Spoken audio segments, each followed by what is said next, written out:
he predicts that Sam Bankman-Fried is going to get life in prison. And I thought that was an incredibly interesting prediction. Bernie Madoff got, hundreds of years. There's this other Ponzi scheme guy that I was reading about based out of Texas who also got like 150 years. And so it's not crazy that could happen. People who commit these hundreds of millions and billions of dollars Ponzi schemes, they get life in prison.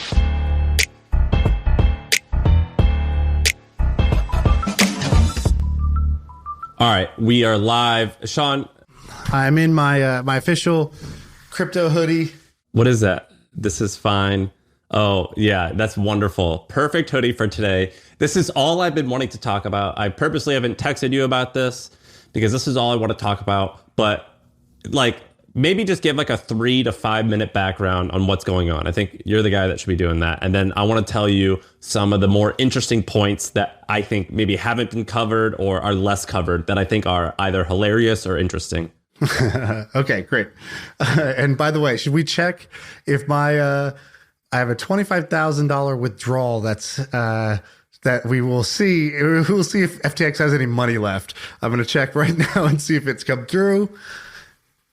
What do you think? Yes or no? Did I get my 25 grand out? I think you probably got it. I did it on November 9th. It's now November 14th. It said it would happen by today, and it is not in the bank account. All right, there we go. Just another disappointment. Okay, so why don't I have my deposit?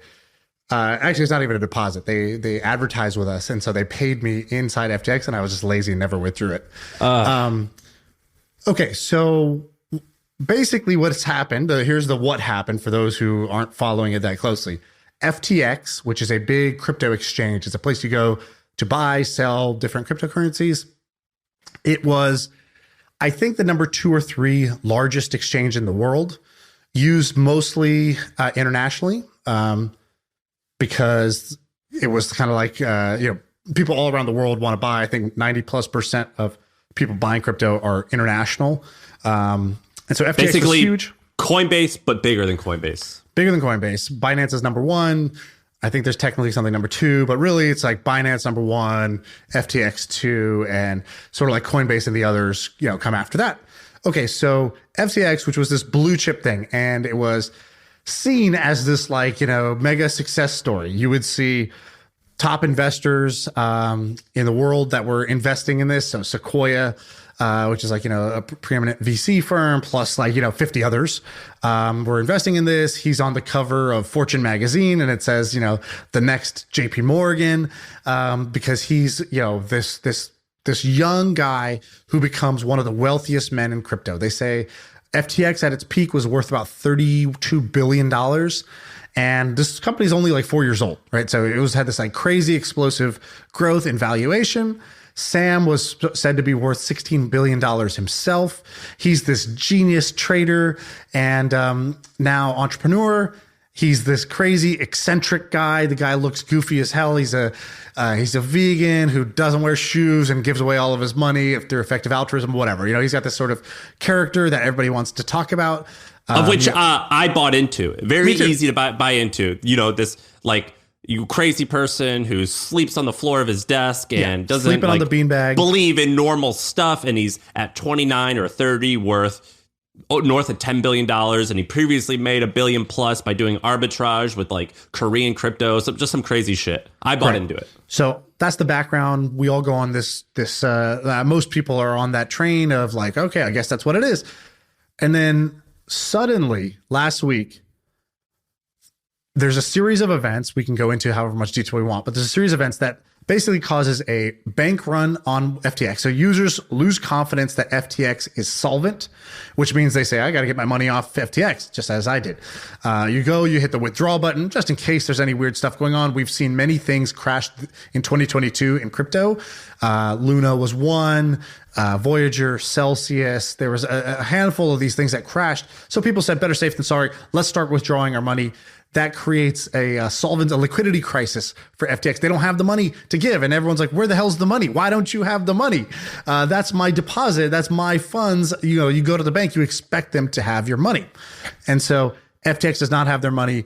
He comes out, he says, everything is fine. All the assets are fine, guys. This is just, a hoax from a competitor. There's a competitor trying to F with us, blah, blah, blah.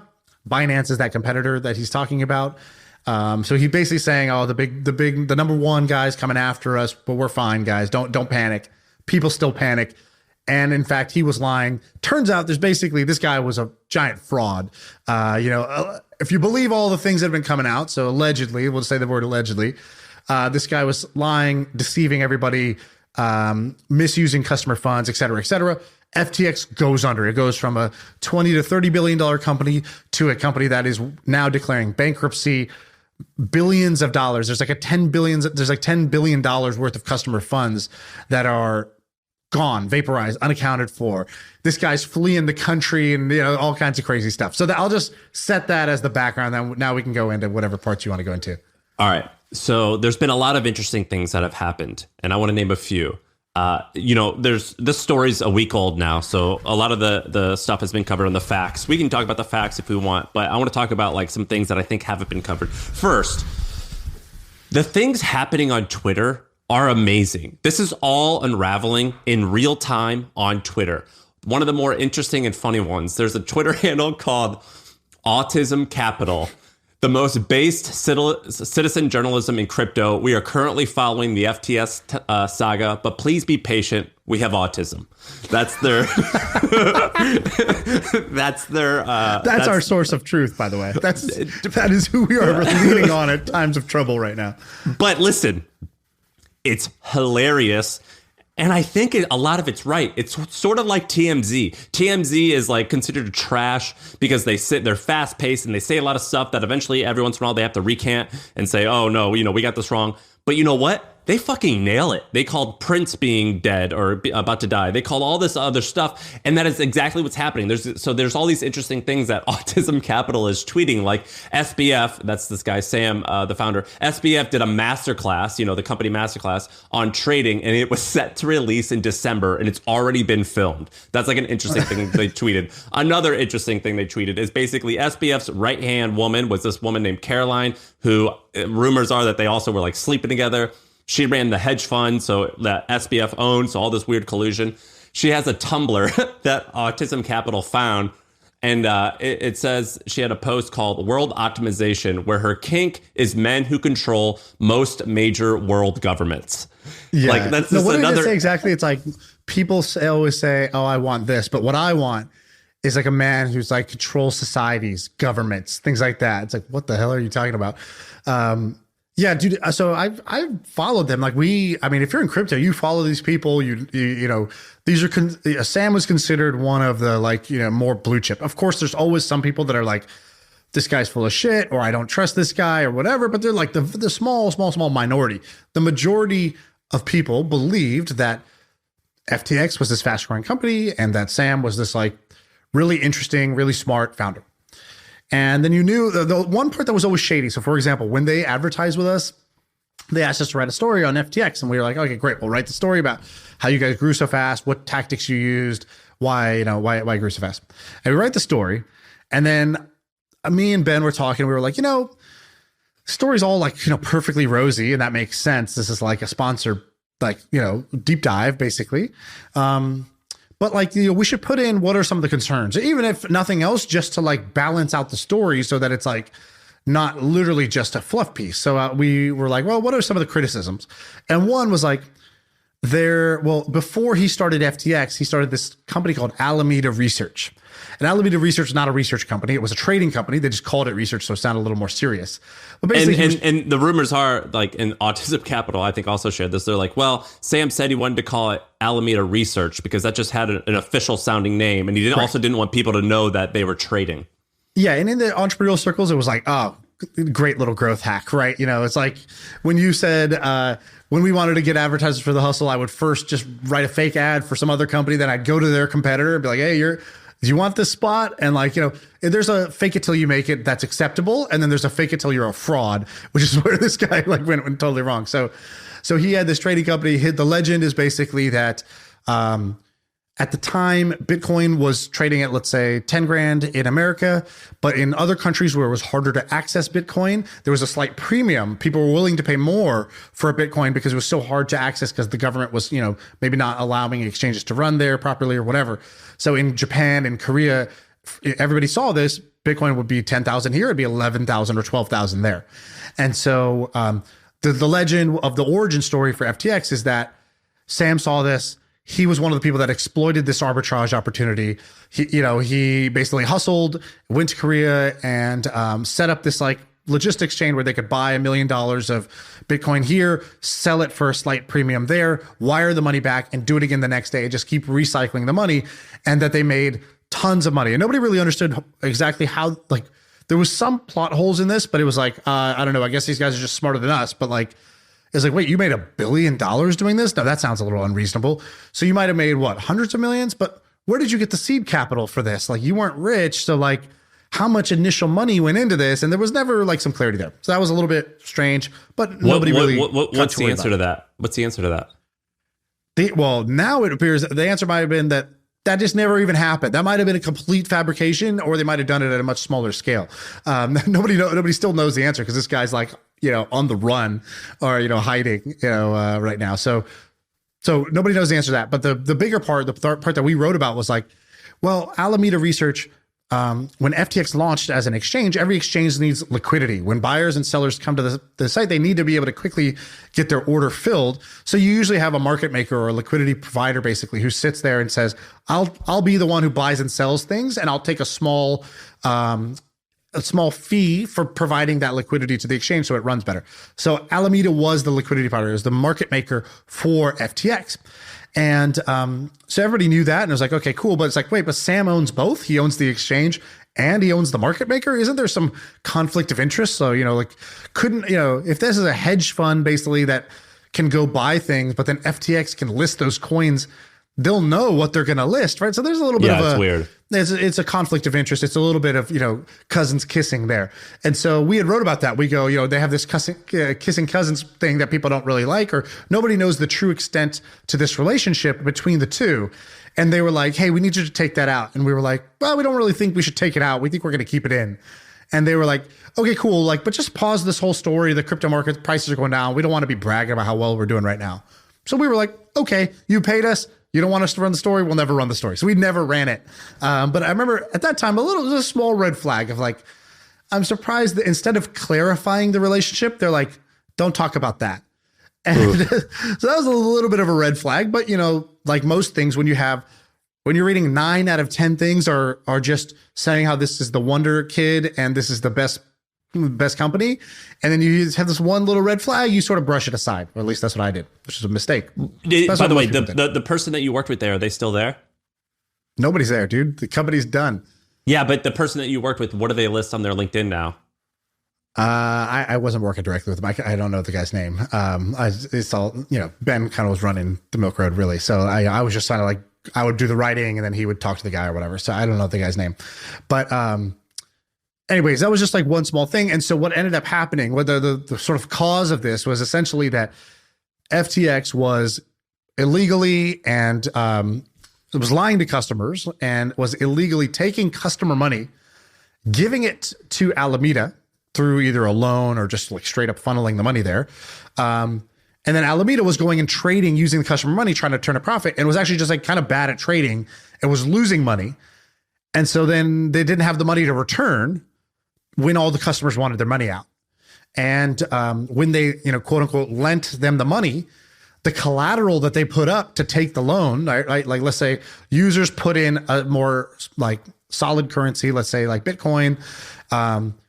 Alameda borrows that Bitcoin to go trade, and they put up in return as collateral FTT token, which is FTX's own internal token that doesn't have like that much real value. So when they lost all the Bitcoin, for to make things simple here, when they lost all the Bitcoin, all FTX had was this shitty FTT token that was worthless. So now there's a huge hole. They lent basically $10 billion out and then couldn't return it. And so they went under.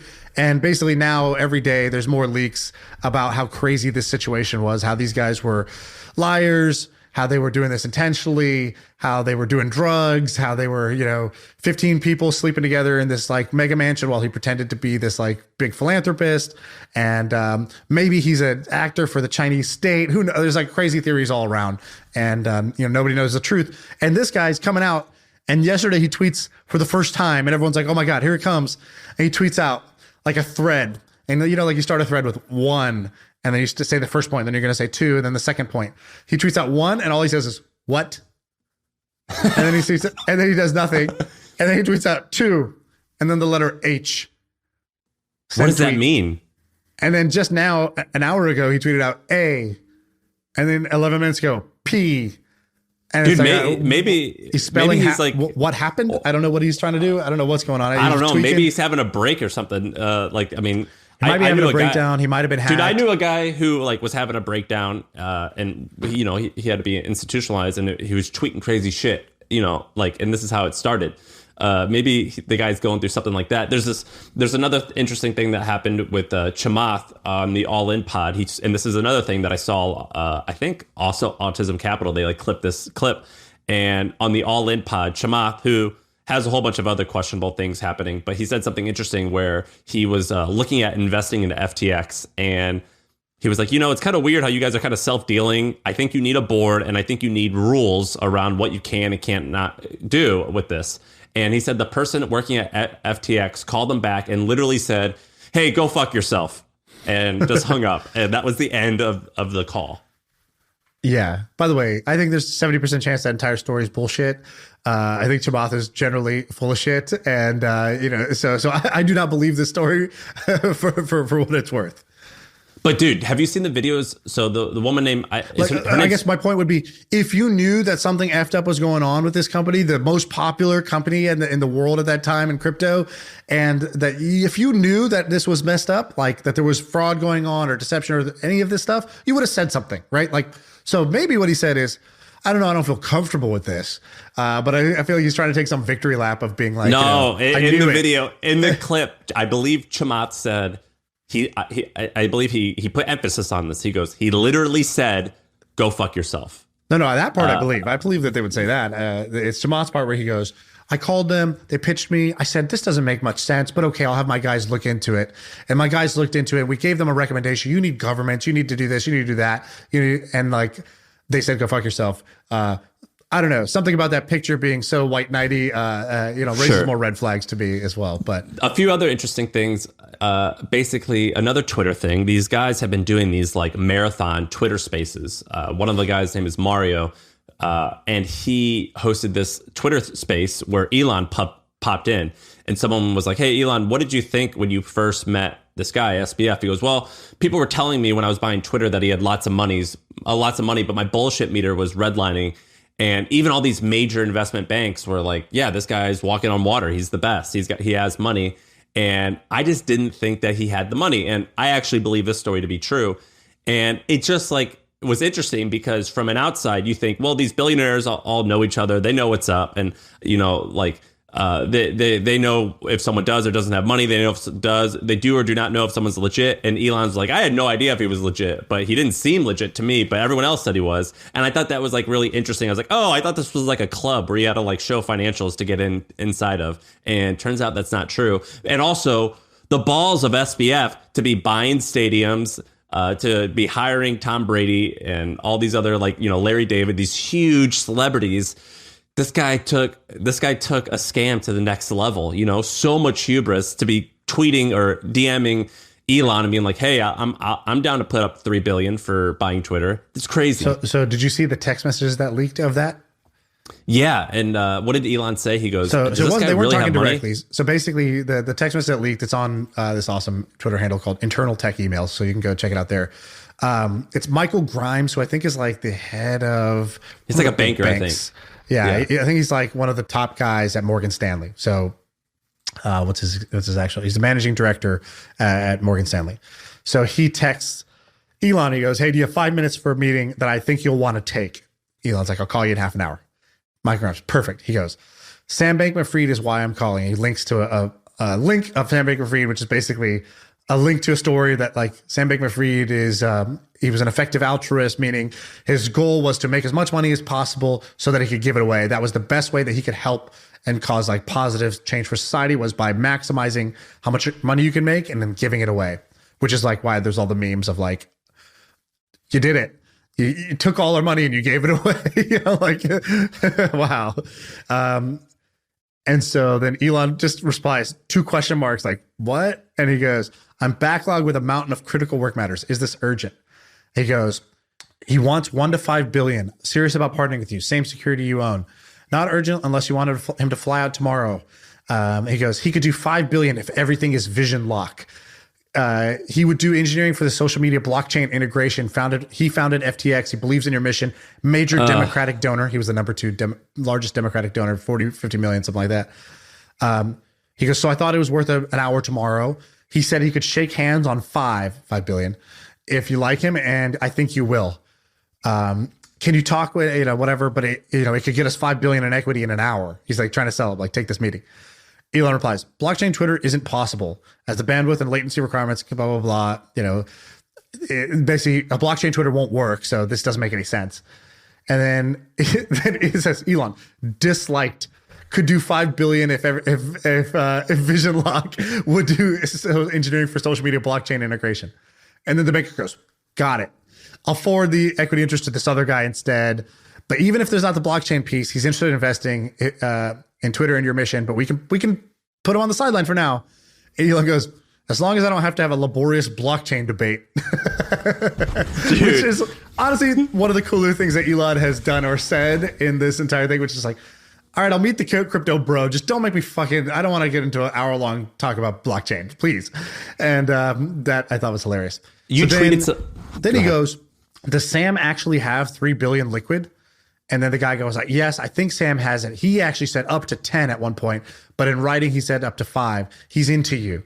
And he said the blockchain's only if you're interested, not going to push it, blah, blah, blah. This other super rich guy, Orlando, referred him. And then he's like, we can push him to next week, but I believe you'll like him. Ultra genius and doer builder like your formula. Built FTX from scratch after MIT physics. Second to Bloomberg in donations to Biden campaign. And so that was, the Grimes. Message. What's this guy's name? Mark Grimes? Dude, he's on the Grimes right now. You're fired, bro. You are fired. Actually, we're calling him Mark Grimes instead of Michael Grimes for whatever reason. We did this in the Milk Road. We were like, it's hard to report bad news every day, but it's like, hey, bad news. FTX, the biggest exchange, insolvent. Bad news. Wasn't even just a miscalculation, in good faith. It was actually fraud and deception, we think. And that's what it looks like. Oh, bad news. The money that they would have otherwise had to pay out the remaining customer deposits. Somebody just hacked it last night and took the last 600 million. There's actually 0 in the bank accounts now. So there is nothing left for anybody because a guy literally just did this. And by the way, there's a plane flying. His private jet is flying to Argentina tonight. We're tracking it here. And it's like, dude, this is horrible. And we're like, what are we going to do? We're like, we're no longer calling this guy SBF.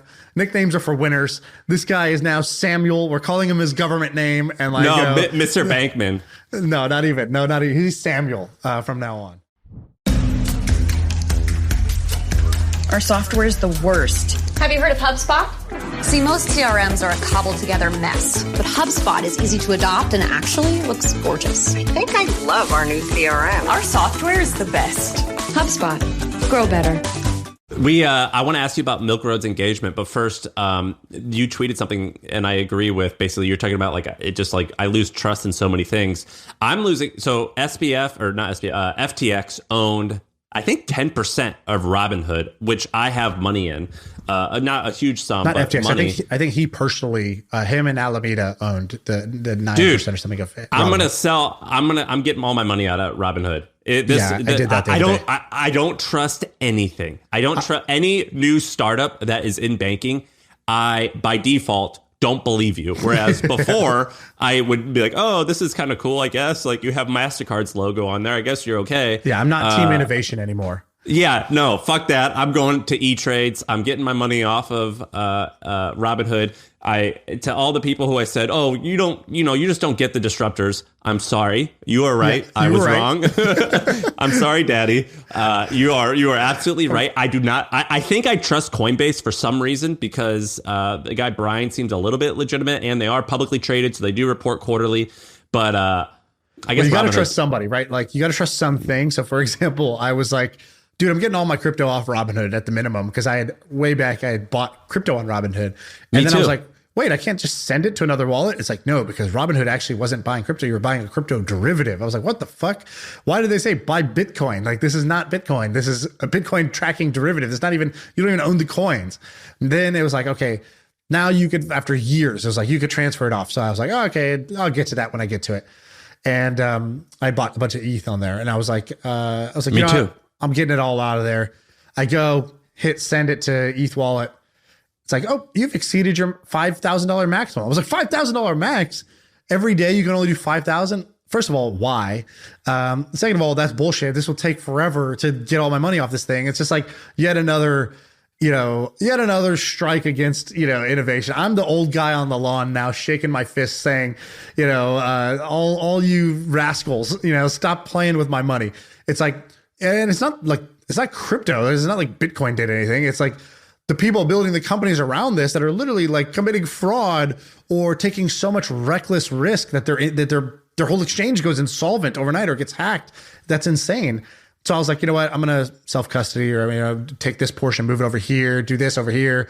I have this kind of strategy. I was like, I'm going to move more into self-custody. And our buddy Greg was like, I was like, what do you think, man? Should I do this? And he's like, well, I was like, what do I trust more, myself or one of these exchanges? And he's like, I was like, no, I said, what would feel worse if I just lose my crypto or if these guys lose my crypto? And then he's like, well, let me ask you a different question. How many AirPods do you own? And like, how many AirPods have you lost? He's like, if you can't keep your AirPods, you really think for 10 years you're going to like not lose your crypto? And I was like, fair point. And so I'm like, okay, cycling through options of how to hold this stuff so that A, I don't lose it, but B, I'm not trusting anybody. Luckily, I wasn't really that affected by FTX, but like, a lot of people were. And that's extremely, sad and disappointing. And like those people are, they're traumatized, right? That's like, they got daddy issues now. They got trust issues. They are not coming back to the game and just being like, yeah, I understand. Even if you intellectually understand that, okay, this guy was literally a criminal, right? Or like, somebody who was, doing something that was wrong, misappropriating user funds.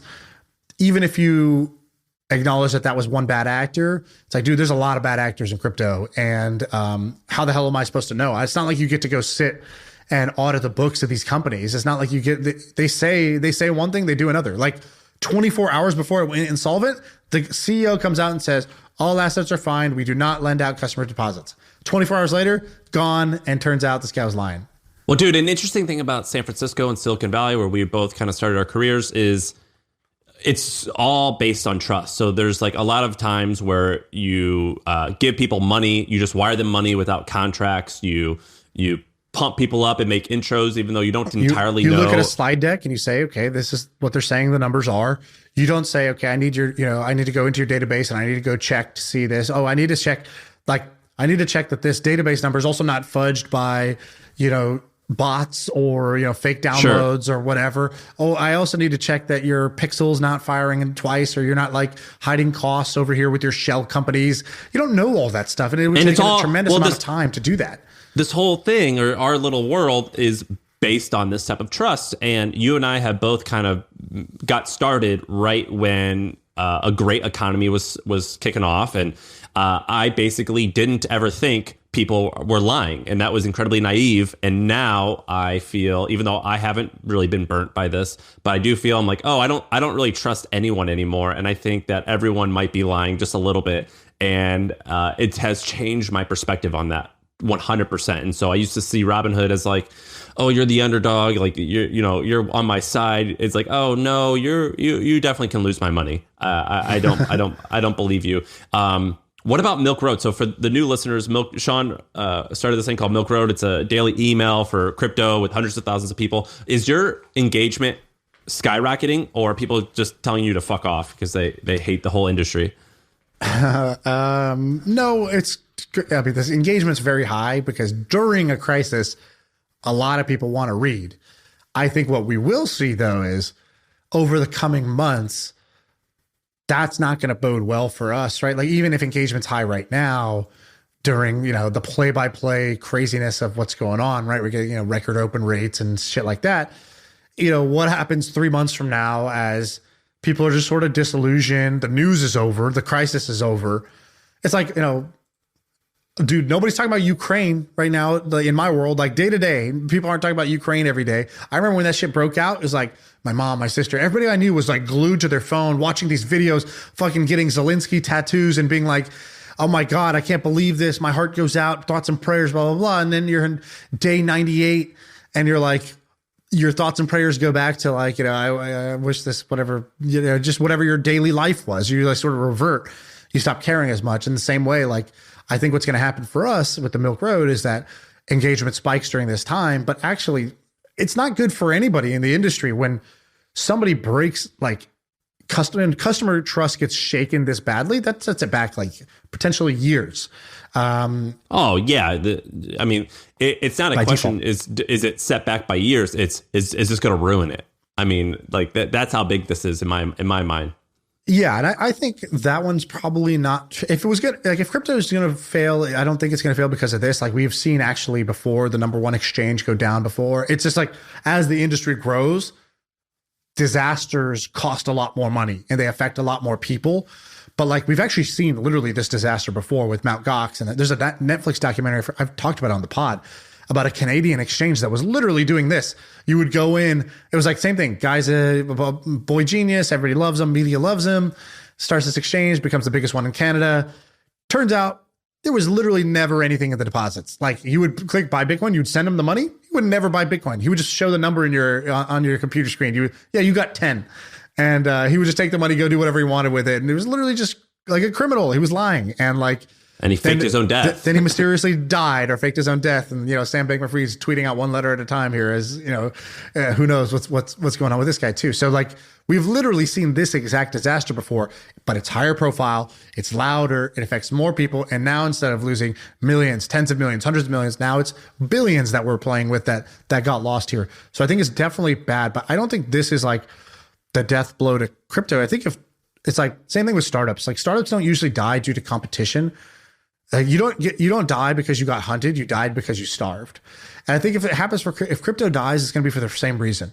It's going to die not because FTX blew up and then people just all gave up and decided I don't trust this thing ever again, forever and ever and ever, and everybody decided that. It's that really the use case and the utility wasn't strong enough to draw people in continually over time, and like maybe the use case just wasn't big enough or it wasn't strong enough. There wasn't product market fit. So I think startups and in this case, crypto, it'll die if it dies of starvation, not of competition.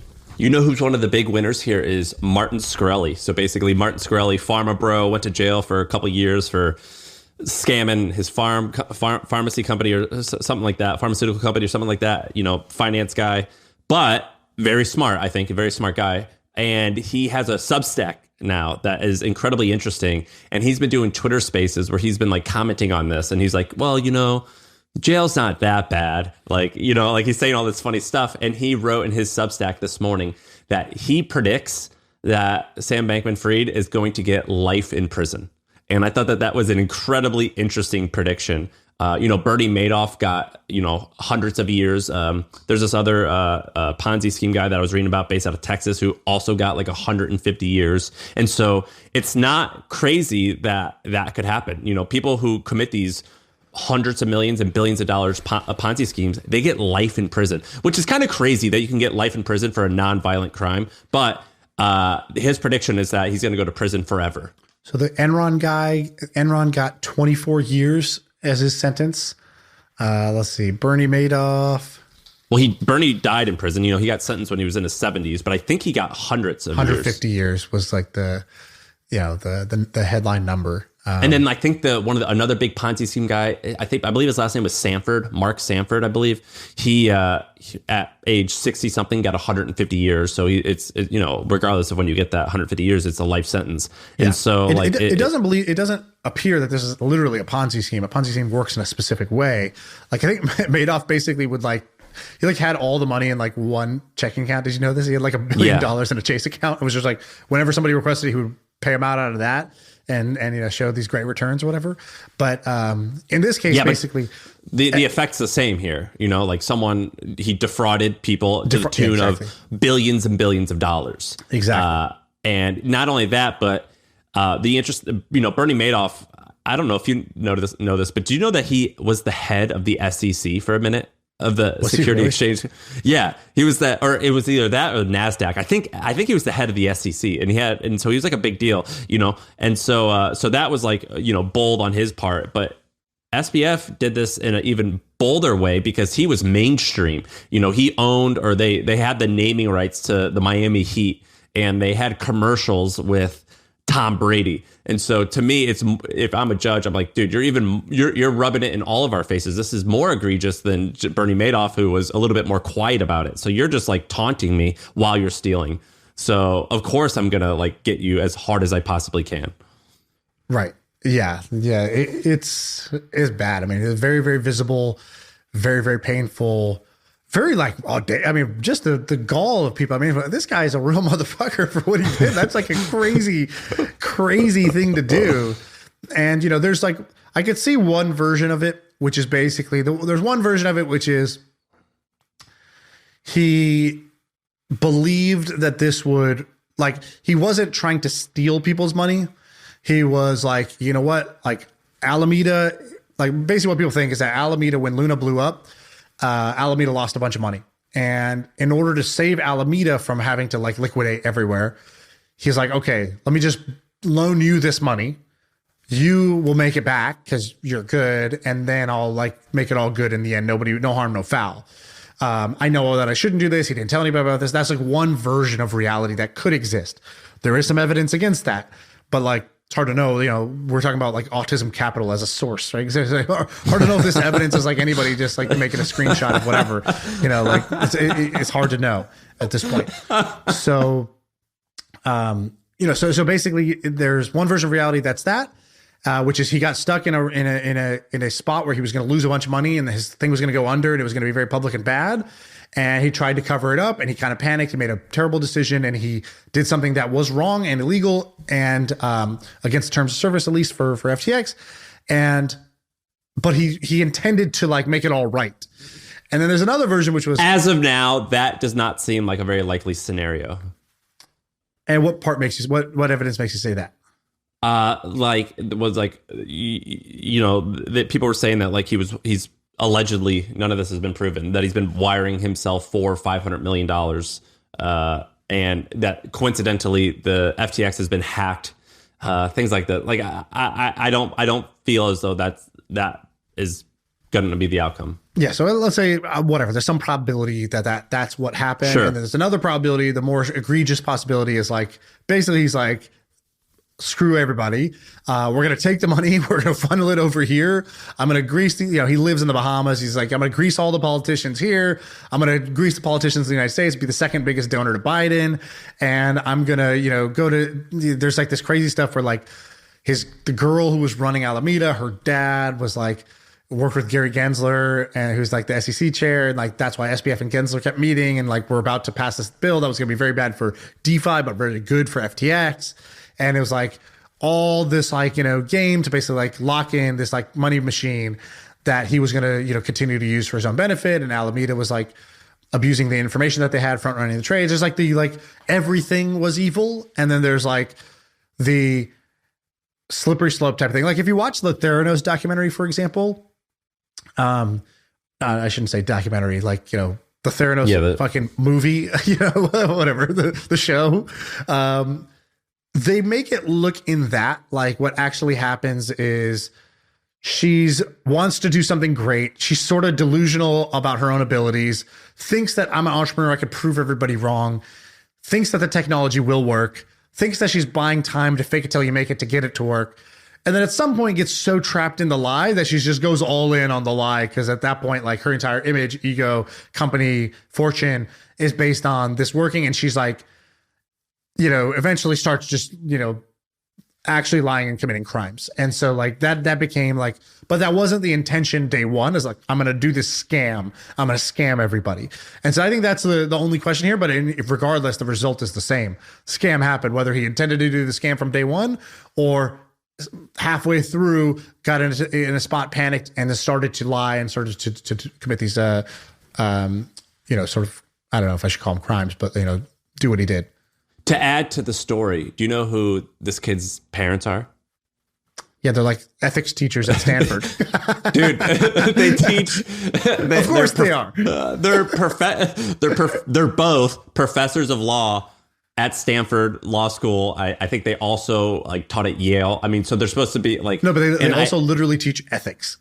Yeah, in relation to law from a legal perspective, I believe. And they, the dad, I think Joseph is his name. He is involved in FTX, where he like helped them raise some money. So if this guy is full on lying criminal, crazy man, screwing people out of money is bad. Also, screwing your family and your parents is the worst. Right. So, like, this whole entire story, you know, it hurts a lot of people. But in terms of just like story arc and soap opera, it is just the best. It is the best. Are you not entertained? Yes. If nothing else is entertaining. Dude, I don't even like crypto. You know, I've been like the crypto. What is your prediction, here. Sam? Let's put it on the record here. What is your prediction for crypto? Not FTX. I mean, it's pretty clear. We don't know the details exactly what happened, but we know the result. For crypto, what do you think is the? Do you think this all just goes to zero? Do you think this sort of peters out for a long time? Do you think this rises again? What is your prediction? I think, keep in mind, my perspective here is only emotional. So, and basically I learned from crypto just from talking about you. So everything that I've learned about crypto, it's been live on this podcast. So I would say I'm not incredibly educated. I think that it's going to peter out for the next 5 to 10 years. I think that NFTs are going to go to zero. I think that all of the altcoins, basically Ethereum and Bitcoin, are the only ones that are going to ever have the chance of being interesting. Virtually all of them go out of business. I think that Coinbase stays in business and actually might grow because people are like, okay, fine, you're the only place that I can trust. I think that like Luna and all this other stuff, that one's already dead, but like all these other 100% go to zero and never work. And I think that this guy gets sentenced to 25 to 50 years in prison. All right. There's the prediction. What do you think? I predict bad news bears for the next couple of years is my guess. I don't know the time scale there, but I'm just going to guess a couple of years, crypto winter. I mean, I think that's probably true for the entire economy right now, but I think particularly worse for crypto.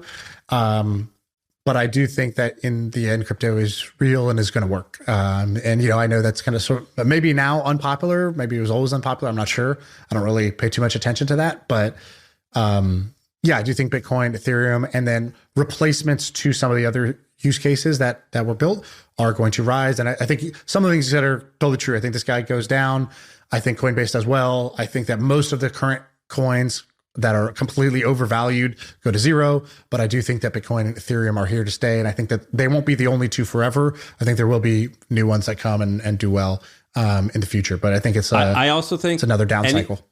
Anyone who raised money and they had the word Web3 in their deck, I think virtually 100% of them are going to fail and not work.